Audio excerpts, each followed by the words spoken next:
लदासा वाली मस्जिद। आपने यहाँ पर 2 रकात नमाज अदा की थी, अपनी कुर्बानी से पहले 2 रकात नमाज अदा की थी। तो चलिए मैं आपको इनका सर मुबारक जहाँ पे वो दिखाता हूँ। राजा को कि इसके अंदर कोई 36 लक्षणा अपना बलिदान देगा जो अल्लाह वाला हो, तो ये जब लदासाई एक अलमस्त काले रंग के पाड़े पे भैंसे पे बैठे थे और उन सब सैनिकों को बुलाया कि इधर आओ, लदासाई का जिस्म मुबारक है और वहां पे सर मुबारक, वहां पे सर मुबारक हमने जो आगे देखा और सर मुबारक है। और जब ये कुर्बानी दी इन्होंने, तब जो लोग हाजिर थे जी, इनमें सबसे बड़े 2 धीणोधर जागीर है। धीणोधर जागीर के महंत सोमनाथ, ये जगह आप देख रहे हैं, ये जगह लदासाई की सर मुबारक की ये जगह है। जब 305 साल पहले ये गढ़ बन भूज शहर की हिफाजत के लिए दी अपने ही हाथों से अपने सर की कुर्बानी। अस्सलाम वालेकुम नाजरीन, तो आज हम आए हैं भूज शहर में, और भूज शहर में एक ऐसे अल्लाह के वली अल्लाह जिन्होंने भूज की हिफाजत के लिए तामीर होने वाले गढ़ की बुनियाद रखने के लिए अपने ही हाथों से अपने ही सर की दी कुर्बानी। जो गढ़ बार बार तबाह हो जाता था, आज उनकी कुर्बानी के बाद आज भी उसी हालत में कायम है। आइए हम इस दरगाह की ज़ियारत करते हैं।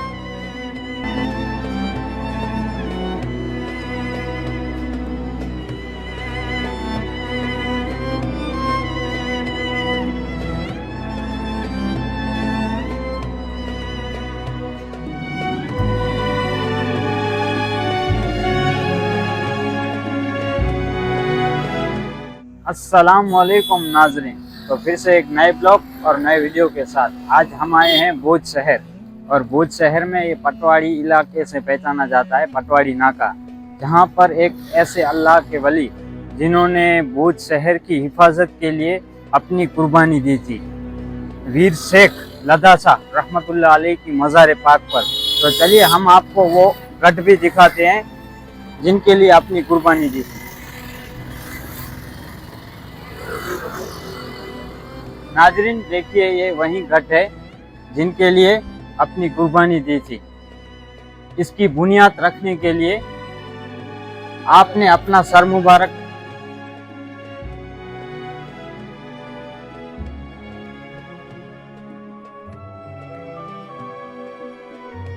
तो नाजरीन ये देखिए, वही गढ़ है जिसके लिए आपने अपनी कुर्बानी दी थी, आलमपना गढ़।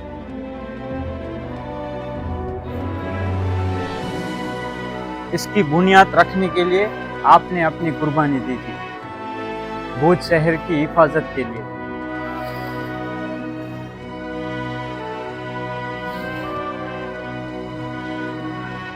ये मस्जिद देखिए, अल्लाह का घर देखिए।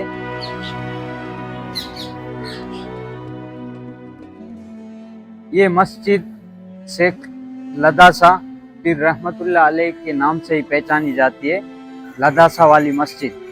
आपने यहाँ पर 2 रकात नमाज अदा की थी, अपनी कुर्बानी से पहले 2 रकात नमाज अदा की थी। तो चलिए मैं आपको इनका सर मुबारक जहाँ पे वो दिखाता हूँ।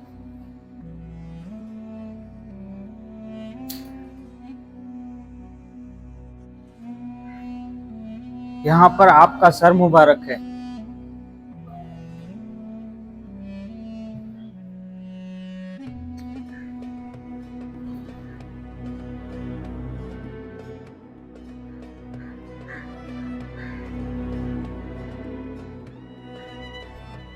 और ये सर मुबारक हमको दोनों साइड से देखने मिलेगा। हम अंदर से भी आपको मज़ार पाक की ज़ियारत करवाएंगे तो वहाँ से भी दिखाई देगा, और ये जो मस्जिद है आपके नाम से ही तामील की हुई है, तो यहाँ भी इनका सर मुबारक दिखाई देता है।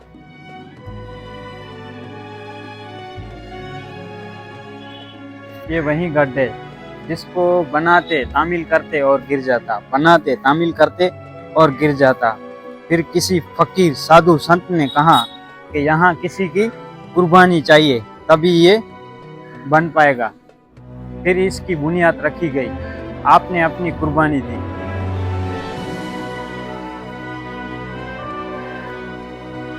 तो चलिए नाजरीन, अब मैं आपको वीर शेख लदासा रहमतुल्लाह अलैह की मज़ार पाक की ज़ियारत करवाता हूँ। ये यहाँ के खादिम हैं और पूरी दरगाह शरीफ की देखरेख यहीं करते हैं। तो यहाँ पर जो भी इनकी चीज़ें पड़ी है वो सब हमको अब वीडियो में सब यहीं बताएंगे और पूरा इतिहास यहाँ का ये बताएंगे हमको। अस्सलाम वालेकुम रहमतुल्लाह। आप यहाँ पधारे, हमें बहुत खुशी है। एक ऐतिहासिक जगह का नज़ारा हम लोगों को भी देखने को मिलेगा। यहाँ पे मैं 4 साल से और 5वां साल चल रहा है खादिम बनकर इनकी खिदमत कर रहा हूँ। माशाअल्लाह। आप यहाँ देख रहे हैं ये लोगों के लिए दीनी किताबें, माशाअल्लाह। जो यहाँ वहाँ होटलों में टाइम पास करते हैं, इसके बदले यहाँ आते हैं, दीनी किताबें खोलकर इल्म हासिल करते हैं। माशाअल्लाह। ये यहाँ के महाराव श्री कच्छ के महाराव श्री प्रागमल जी साहब है, जो 300 साल से पहले की रस्म निभा रहे हैं। इनके जो प्रतिनिधि है हर साल सावन सुद 8 को यहाँ पे आते हैं और चादर पोशी करते हैं और दुआ सलाम भी करते हैं। और यहाँ पे जो है मेरी जो एक्टिविटी है, मैं समाज सेवा का काम भी करता हूँ, माशाअल्लाह। आयुर्वेद का कैंप भी करता हूँ। 1000 के आसपास मैंने पूरे कच्छ के अंदर फ्री ऑफ आयुर्वेदिक कैंप किए हैं। माशाअल्लाह। ये मेरे बड़े भाई है, जो उम्र की वजह से वो अभी खिदमत नहीं कर रहे हैं। उनका नाम है अनवर शेख। माशाअल्लाह। यहाँ पे दुनियावी किताबें हम जो है समाज के अंदर, वो दुनियावी किताबें रखी हुई है, जिसके अंदर भी लोग अपना वक्त यहाँ गुजारते हैं और कुछ इल्म हासिल करते हैं, दुनियादारी की बातें भी सीखते हैं। माशाअल्लाह। ये महाराव श्री जब भी हयात थे, जिंदा थे, तब तक यहाँ चादर पोशी के लिए खुद आते थे और चादर पोशी करते थे, दुआ सलाम करते थे और पीर का शुक्रगुजार भी करते थे। और ये फोटो, ये उमर शाह बाबा की तस्वीर है। माशाअल्लाह। मुंद्रा में जो पीर हो गए, माशाअल्लाह। वो उमर शाह बाबा, इनके साथ भी मैंने खाना भी खाया है और इनके पास से मुझे एक अच्छी चीज भी मिली है यादगिरी के रूप से, जिसको कलर का ब्रश कहते हैं। वो भी हयात है, मैं आपको दिखाऊंगा। और ये फोटो, ये मेरे आयुर्वेद के कैंप की है, जहाँ जहाँ मैंने गांव में कैंप किए हैं, वो कैंप की सब तस्वीरें रखी हुई है। ये हमारे इस्लाम के जो दीनी बातें हैं, करबला के अंदर जो 72 शहीद हुए थे, उनके नाम भी यहाँ लिखे हुए हैं। और हमारे कुरान की जो सब अंदर क्या क्या सिपर है, कितनी सूरतें हैं, वो सब कई लोगों को मालूम नहीं है, यहाँ आके मालूम करते हैं। फरिश्तों के नाम हमको पता भी नहीं होगा, 4 का नाम आता है, सबका नाम नहीं आता, तो यहाँ पूरे फरिश्तों का नाम भी रखा हुआ है। माशाअल्लाह, माशाअल्लाह। और ये सब जड़ी बूटियाँ, ये आयुर्वेद का मेरे को बहुत अनुभव है, 40 साल का अनुभव है मुझे। ये सब मैं अपनी ओर से इसका पाउडर बना के कैंप में जहाँ जहाँ जिसको तकलीफ होती है जी, उनको फ्री ऑफ में वास्ते अल्लाह दवाई देता हूँ, 5 दिन का, 10 दिन का। बहुत ही अच्छा काम है ये मेरे वालिदैन है, इन्होंने भी लदासा की बहुत खिदमत की और उनको कायम रखने के लिए, इतिहास कायम रखने के लिए बहुत कुछ जान माल खर्च किया। और ये काला नाग बोलते हैं, जो कब्र के अंदर से निकला हुआ है। मैंने इसका सिर्फ बनाया है, बाकी ये पूरा एक कब्र में से निकला है। ये कब्र की फोटो है, ये देखिए, ये कब्र की फोटो है। इस आले वाला कब्रिस्तान वो इस साल ही जनवरी महीने में ये कब्र के अंदर से निकला था पूरे का पूरा। और ये कह रहा है कि मैं काला नाग हूँ और कब्र का संदेश दे रहा है कि अच्छा अमल करोगे तो मेरे अंदर फूलों की सहज होगी, और अच्छा अमल नहीं किया, नेक अमल नहीं किया, तो मेरे जैसे सांप उस बिच्छू तुम्हारा इंतजार कर रहे हैं। इबरत है ये एक बहुत बड़ी इबरत है, जिंदा मिसाल है। और ये फोटो, यहाँ पे आप देख रहे हैं सब मेरी एक्टिविटी है। स्कूल के बच्चे आते हैं इतिहास जानने के लिए, तो मैं उनको सबको समझाता हूँ। ये मेरी बड़े बेटी है, मस्तानी है, मेरे लिए बहुत नसीब लेके आई है और आज 33 साल की है। बस पढ़ती रहती है और घूमती रहती है घर में। क्या पढ़ती है वो मुझे नहीं मालूम, लेकिन मेरे लिए बहुत दुआ करके लाई है। माशाल्लाह। आइए आप अंदर भी मजार शरीफ है, नीम के पेड़ के पास। यहाँ आप देख रहे हैं इमाम हुसैन की यादगिरी, क्योंकि हम उनकी नस्ल है, तो यहाँ पे रखा है। इनको हर रोज मैं धूप लोबान करता हूँ। ये मेरे वालिदैन है। यहाँ पे बहुत इस्लाम की जानकारी रखी हुई है, कई लोगों को पता भी नहीं होगा। ये हजरत आमना की कब्र मुबारक है। और ये जगह आप देख रहे हैं, ये जगह लदा साईं की सर मुबारक की ये जगह है। जब 305 साल पहले ये गढ़ बन रहा था और गिर जाता था, उस वक्त राव देसर जी पहले राज करते थे। उन्हें ये समझ में नहीं आया ये क्या बात हो रही है, तो उस वक्त उन्होंने अपने जो जानकार ज्योतिष थे, पीर फकीर थे, पुजारी थे, जिसके अंदर नाम भी लिखे हुए हैं तख्ती पे, वो सबको बुलाया और सलाह मशवरा किया, चर्चा की, ये भाई क्या बात है। तभी ये सब सलाह मशवरा करके बताया राजा को कि इसके अंदर कोई 36 लक्षणा अपना बलिदान देगा जो अल्लाह वाला हो, तो ये गढ़ कायम रहेगा। तो उसके लिए कोई तैयार नहीं होगा, अपना गर्दन काट के कौन देगा। फिर जब राजा को कई दिन के बाद माँ रुद्राणी उनको सपने में आए और बोला कि तेरा जो दुख है, तेरा दर्द है, वो दूर हो जाएगा। अपने आदमियों को तू उत्तर दिशा में भेज। सुबह को राजा ने अपने सैनिकों को भेजा। तब लदा साईं एक अलमस्त काले रंग के पाड़े पे, भैंसे पे बैठे थे और उन सब सैनिकों को बुलाया कि इधर आओ, तुम इस काम के लिए आए हो। तो सैनिक सब आपस में एक दूसरे के मुंह देखने लगे कि इनको कैसे पता चला कि हम ये बात के लिए आए। ऐसे अल्लाह वाले थे वो लदा साईं, इनको पता चल गया। फिर यहाँ पे आए सुबह को, यहाँ ये जगह पे सब यहाँ मौजूद थे, जितने भी हमारे पीर फकीर, इनके पुजारी जो नाम जो गए, सोमनाथ जी, फिर यहाँ पे जो जागीर है उनके महंत भी थे, महाराव श्री भी थे, कई लोग आए थे, हिंदू मुस्लिम सब। और ये विधि खपन हुई। जब चक्र बैठता नहीं था, चक्र भी तैयार रखा बिठाने के लिए जमीन में, और लदा साईं ने अपने हाथों से कलम करके इस पाइये के अंदर, इस नींव के अंदर अपना सर मुबारक दे दिया।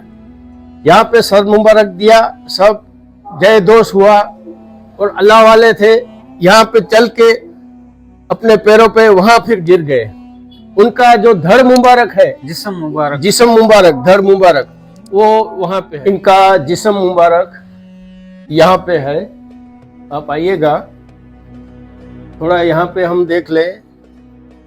ये हमारे प्यारे नबी के जुल्फ मुबारक जो दीदार के लिए रखा हुआ है। हमारे हजरत अली, उनका इमामा मुबारक है। ये इनका जब्बा मुबारक है हमारे पैगंबर साहब का। ये 300 साल पुराना, 14 साल पुराना कुरान शरीफ जो हाथों से लिखा हुआ था, 1400 साल। हाँ, 1400 साल, वो यहाँ पे रखा हुआ है। माशाल्लाह। ये आप देख रहे हैं एक तलवार जी, जो हमारे पुरखों की है जी। जब भी वो एक गांव से दूसरे गांव जंगल के रास्ते से जाते थे जी, तब अपनी रक्षा के लिए रखते थे। सिर्फ जानवरों से बचने के लिए, अपनी रक्षा के लिए ये रखते थे। तो ये लदा साईं के पूर्वजों की ये तलवार है। और ये हम थोड़ा आगे आए जी, तो ये कस्ता मुबारक, हम जाति से फकीर कहे जाते हैं, शेख फकीर। माशाल्लाह। तो ये हमारा फकीरी किस्ता है, जिसके अंदर वो भीख नहीं मांगते थे, लोगों का भला करते थे, दुआ करते थे। उसके बदले में उसमें जो मिलता था वो अल्लाह का शुक्र करके खा लेते थे और अपना जीवन बसर करते थे। तो ये किस्ता मुबारक एक पाक चीज है, इससे भी बहुत लोगों को शिफा मिलती है और बहुत कुछ उनका खुश खबर भी मिलती है उनको, इनकी दुआ से। और ये एक काले नाग का कांची है। जब मैं ढोरी में था प्रिंसिपल करके, हाई स्कूल के अंदर मेरी नौकरी थी, अच्छा तो वहां पे ये 2008 में काले नाग की कांचड़ी बोलते हैं इसको, अच्छा वो नसीब वालों को मिलती है ऐसा कहा जाता है। हमारे अच्छा। भी शास्त्रों में है, इल्म में है, इस्लाम में है, और इन लोगों को भी कहा जाता है जी। कि ये बहुत दुआ वाली चीज है, वो दुआ वालों को ही मिलती है, नसीब अच्छा। वालों को। और ये जो और ब्रश रखा हुआ ये है, आप देख रहे हैं, ये मुंद्रा के जो पीर साहब थे, उमर साहब बाबा के हाथों के हाथ मुझे ये चीज मिली है दुआ के तौर पे, ये और भेंट इस मिली है आपको। भेंट मिली है दुआ के तौर पे। माशाल्लाह। इनको भी कई साल हो गए, बहुत साल हो गए इनको मैंने रखा है। इनको भी मैं एक दुआ के तौर से रखा है और इसको चूमता हूँ। और माशाल्लाह। मेरे लिए बहुत नसीब लेके आई थी।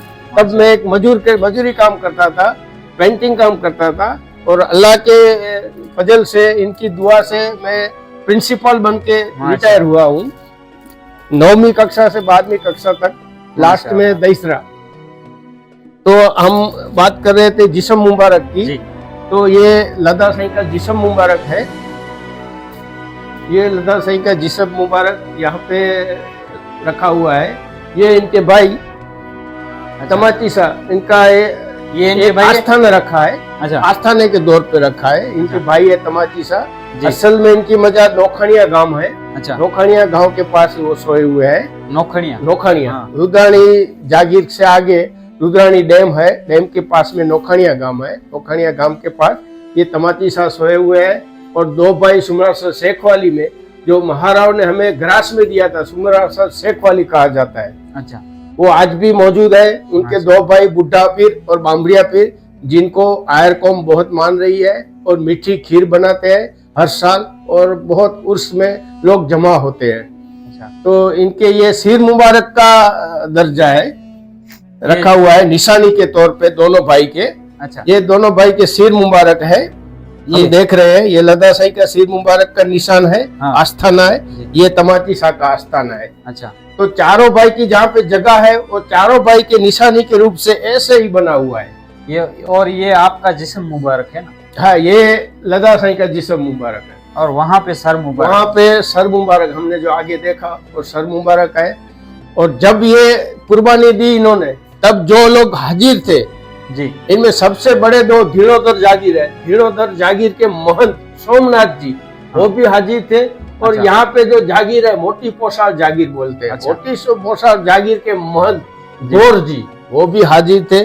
और यहाँ पे उन्होंने अपना प्रजा के रक्षण के लिए, दूसरों की रक्षा के लिए अपना बलिदान दिया, और अल्लाह की राह में कुर्बान हो गए। भूज शहर की हिफाजत के लिए। भूज शहर के हिफाजत, प्रजा की रक्षा के लिए।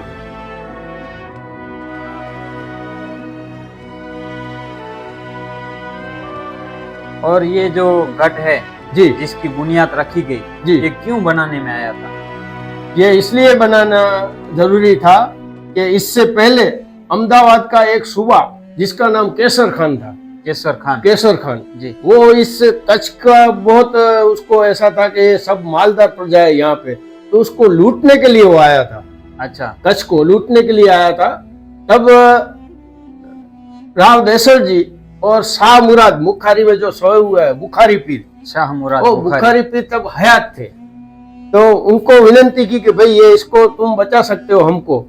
तो शाह बुखारी ने दरमियानगिरी की, केसर खान से मिले, उनको समझाया, और वो इनकी बात रख के, क्योंकि वो भी शाह बुखारी पीर की तरह थे, जिंदा पीर थे, तो उनकी समझ में आ गया। और केसर खान वापिस चला गया। वापिस गया, फिर वो सोचने लगे कि अभी दोबारा भी आएगा तो इसके लिए क्या करना चाहिए। तभी गढ़ बनने का सोच विचार आया कि हम गढ़ बनाए और प्रजा का रक्षण करें। इसलिए ये सब इतिहास बन गया। अच्छा, इसकी तामील तभी की गई है? इसके बाद में ये तामीर हुई गढ़ की बनाने की, और फिर ये इतिहास और बलिदान की गाथा शुरू हुई। अच्छा, आपने इस गढ़ के लिए अपना बलिदान दिया, अपनी कुर्बानी दी? अपनी कुर्बानी दी है, अपने हाथों से अपना सर कलम करके ये गढ़ की नींव में रखा है। और हम यहाँ पे इनके जिस्म मुबारक के पास खड़े हैं, और 305 साल हो गया इस इतिहास को। और हर साल यहाँ पे एक उर्स मुबारक होता है, जिसमें कुरान की तिलावत होती है, तकरीर होती है, मजलिस होती है, और न्याज सब बच्चों को, बड़ों को सब वितरित किया जाता है। उम्मीद करता हूँ नाजरीन कि ये वीडियो आपको अच्छी लगी हो तो लाइक करना, शेयर करना और सब्सक्राइब करना। तब तक के लिए अस्सलाम वालेकुम, मिलते हैं अगले वीडियो।